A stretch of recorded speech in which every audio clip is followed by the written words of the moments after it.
So I wasn't going to cut it down. Tim just told me not to, in my mind, right? So yeah, so we went independent. So I think eventually it'll probably end up somewhere, but I want it to be seen the way it's supposed to be seen. These kinds of documentaries are something that really I really just attach to.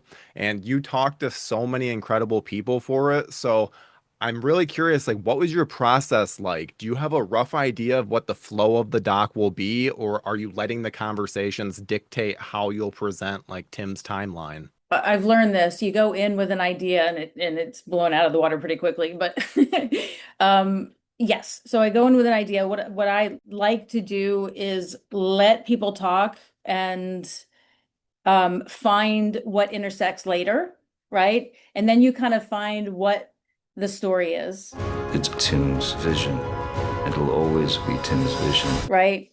That's why I don't interview Tim, right? Like we don't really like when you want to find out about somebody, you don't go ask the person, like, tell me about yourself. Maybe you do, but you kind of get like the highlights, right? But when you ask somebody else about them, they share things that are, little secrets and little anecdotes and little, so that's what we get from asking all of his friends and his colleagues and his peers, right? So, and then there's like this kind of flow that overlaps, and then that's where the story is. So, and then that comes out, and then the next time I go meet with somebody, then I kind of tap into that wave a little bit, and then it starts to flow. Well, was it always intended to be like a 4 hour series, or was it like originally you're just going to do like the standard 2 hours or 2.5 hour documentary? Yeah, it was gonna be like 92 hours, 90 minutes, 2 hours. And then Tim, I didn't know about his artwork, his drawn art. I didn't know that when I started. And as soon as like somebody's like, "Have you seen the book?" And they put the book down in front of me. Have you seen the book? I mean, Incredible. It's oh, incredible.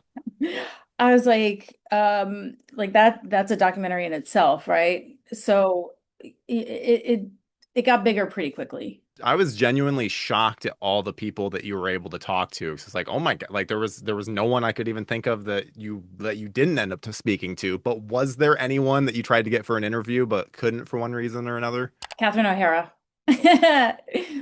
She was just super busy. She tried at one point, and then yeah, Catherine O'Hara is the only one that's like, "Eh." When Johnny Depp has some like very funny stories in this, did it surprise you how candid he got? Yes, he was very. I think Tim's his favorite subject, so he was very open and very willing to talk.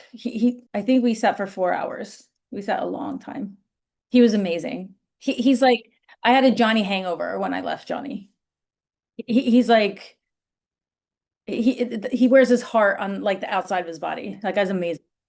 He's amazing. Burton himself has a very unique visual tone and style. Was that challenging to like properly showcase it through your own filmmaking language for the doc? You kind of have to let that be, you know? That just lives where it lives.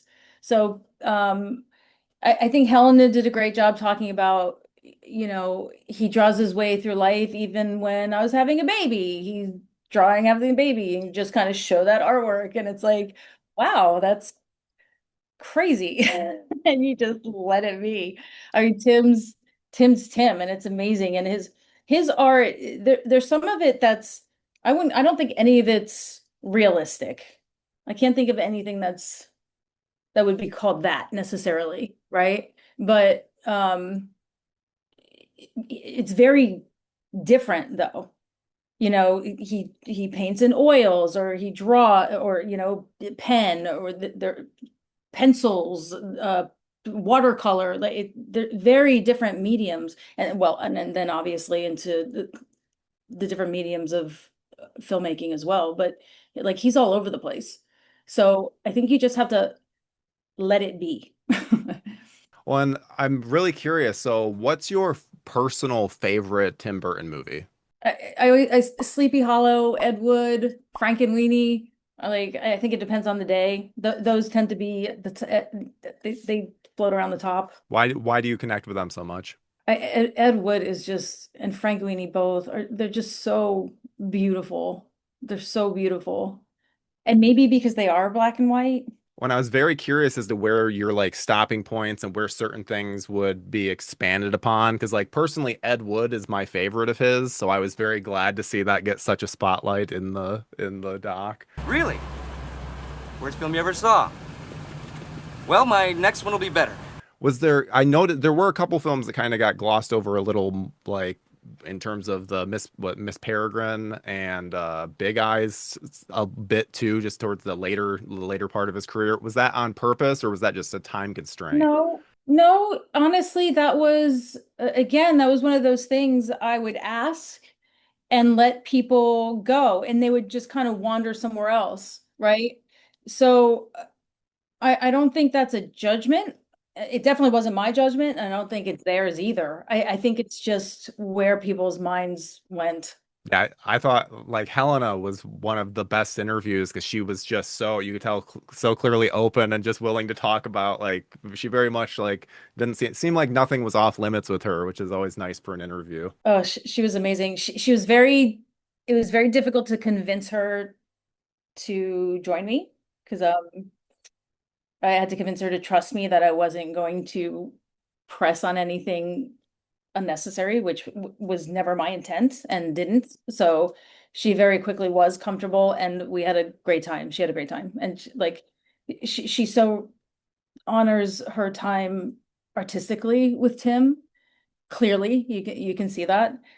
So it was, yeah, that was a great interview. Yeah, that's all. And I enjoyed it so much, and it really I can't wait for other people to get to see it. It made me want to rewatch Tim's entire filmography, which I think is exactly the kind of reaction that you want from something like this. So just I can't wait. I've already recommended it to multiple friends because they're all Burton fans as well. So just thank you so much for making this, and I definitely am going to be checking out your Quentin and Richard Linklater ones now because I didn't even know that they existed. And now I'm like, I need to see more. Oh, thank you. We have to help people find it on our independent streaming platform. That's the hardest thing for people right now. Is there any desire to try and put it onto something else, like partner with like a bigger streamer? Sure. The reason we did it is because they wanted to cut it down. They wanted to kind of, yeah, I felt it to be a bit censoring. I was like, this needed to be the way it is. I didn't, and honestly, spending time with Tim this way and him being the way he is and so protective of the arts and like, that's what I feel this documentary is.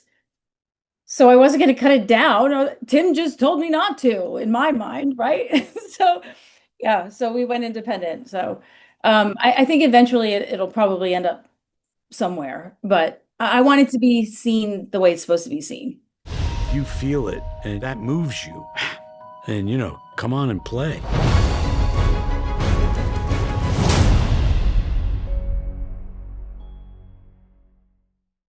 Thank you for clicking on our video, everybody. If you like what you saw here, please make sure you like the video and subscribe and share with your friends who like this sort of content. JoBlo was created by movie fans for movie fans, and we appreciate your support.